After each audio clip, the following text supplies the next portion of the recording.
गुफुर गावदां महर मोखां नोंनि अखाफोर दानसोरा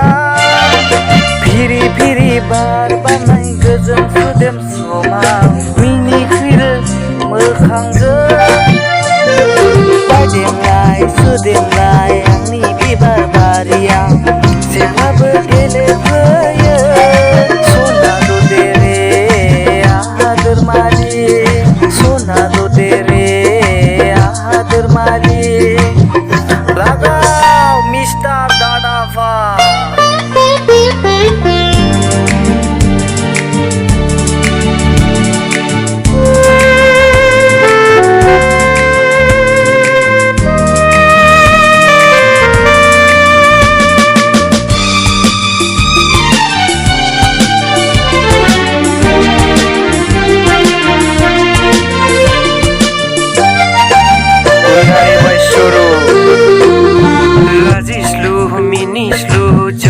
खावलायखौ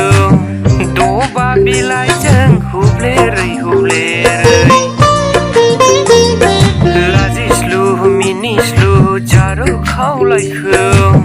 दबा बिलाइजों हुब्लेरै माबा बाथ्रा बुंहां बुंहां मेगनजों माबाफोर रायनांगौ